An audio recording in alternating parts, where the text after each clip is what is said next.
Halo semuanya, perkenalkan saya Ruminus Butar-Butar, mahasiswa Fakultas Vokasi Universitas Brawijaya dengan NIM 233140707111130. Jadi pada kesempatan kali ini, saya akan membahas topik menarik yaitu social engineering, phishing, dan pencegahannya. Presentasi ini merupakan bagian dari studi simulasi untuk edukasi pengguna digital yang juga merupakan tugas PBL 2 dari mata kuliah Cyber Security. Oke, jadi kita masuk di pembahasan pertama yaitu pendahuluan. Di sini, apa itu social engineering?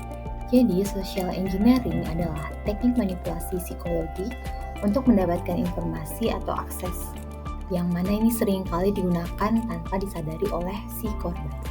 Jadi salah satu bentuk paling umum adalah phishing yang sering digunakan untuk mencuri data sensitif. Jadi phishing ini penting sekali untuk dibahas karena ini merupakan ancaman nyata bagi keamanan data pribadi maupun organisasi. Untuk sebagai contoh, serangan ini kerap muncul dalam bentuk email palsu atau situs login yang terlihat resmi, tapi sebenarnya digunakan untuk mencuri data. Oke, baik, untuk pembahasan selanjutnya di sini kita akan membahas untuk konsep phishing. Jadi, apa itu phishing? Phishing adalah metode penipuan untuk mencuri data seperti username, password, atau informasi kartu kredit dengan menyamar sebagai entitas terpercaya.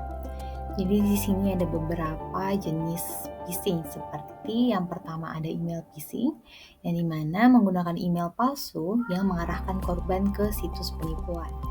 Yang kedua ada split phishing yang dimana dia menargetkan individu tertentu. Yang ketiga ada smishing, dilakukan melalui SMS. Yang keempat ada phishing melalui panggilan telepon.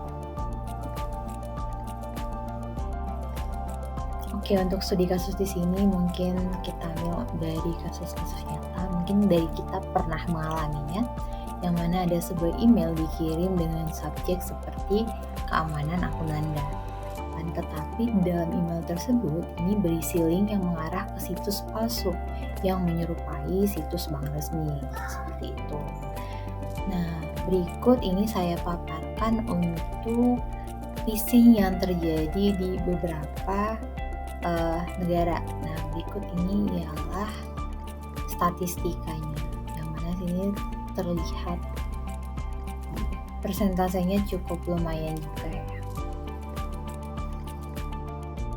Oke, baik, jadi sekarang saya akan menunjukkan simulasi sederhana untuk memahami bagaimana sih phishing ini dapat bekerja.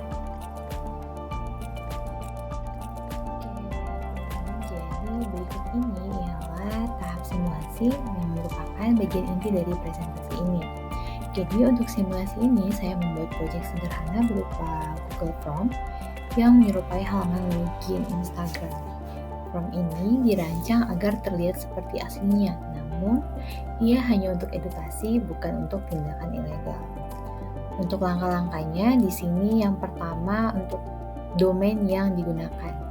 Nah, kalau kita lihat di sini, kita bisa highlight di sini. Saya menggunakan domain simulasi _finisi.localhost yang mana tadinya saya ganti dengan tujuan agar simulasi ini terlihat lebih realistis, seolah-olah pengguna benar-benar diarahkan ke situs resminya. Untuk mekanisme formnya, sebelumnya saya akan nunjukin search code-nya terlebih dahulu. Nah, jadi di sini ketika pengguna mengisi form login dengan username dan password, maka data tersebut akan dikirim ke file PHP bernama process.php. Mana file ini bertugas untuk menyimpan data dalam file teks yang bernama log.txt. Kita simulasikan langsung.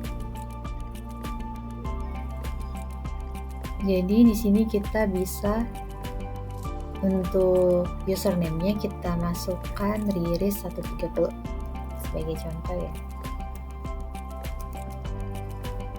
Untuk passwordnya rahasia 130. Kita coba login.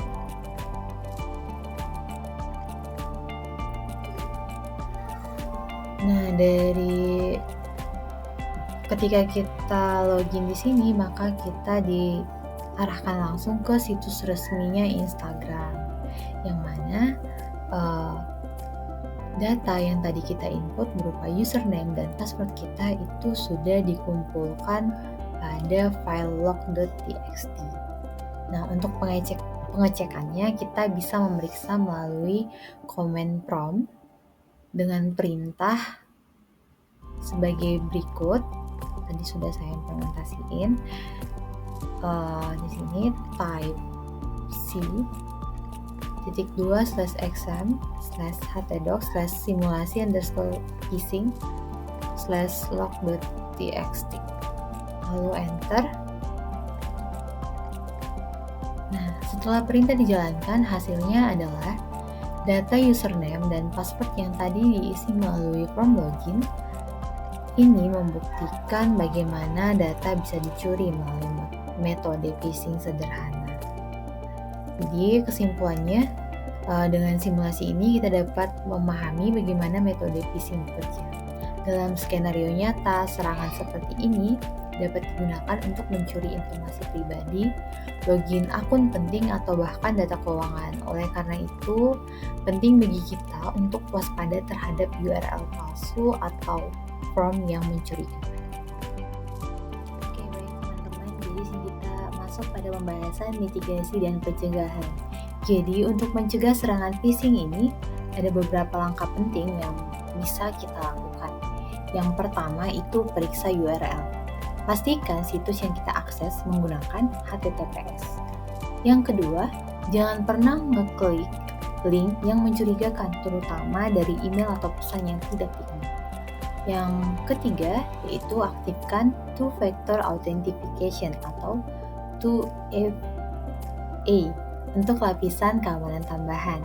Yang keempat, jangan pernah membagikan data login di form yang tidak resmi.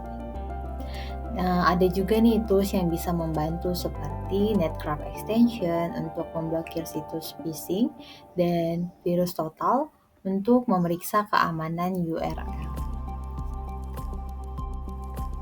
Oke, baik teman-teman, dari pembahasan tadi kita bisa simpulkan di sini yang mana phishing adalah salah satu bentuk social engineering yang sangat berbahaya karena kemampuannya menyamar sebagai entitas terpercaya. Jadi melalui edukasi dan kesadaran, kita dapat mengurangi resiko menjadi korban. Simulasi tadi itu menunjukkan bagaimana serangan ini bekerja dan langkah-langkah mitigasi yang perlu diambil. Jadi pesan saya di sini, jangan pernah abaikan keamanan digital. Terima kasih. Oke, baik, sekian untuk presentasi PBL 2 mata kuliah Cyber Security saya. Saya ucapkan terima kasih atas perhatian dan waktu yang telah diberikan untuk mendengarkan presentasi saya ini. Saya berharap pembahasan tentang social engineering, khususnya phishing, dapat memberikan wawasan baru untuk meningkatkan kesadaran kita terhadap pentingnya keamanan digital. Dan semoga kita semua lebih bijak lagi dalam menghadapi era digital. Sekian dan terima kasih.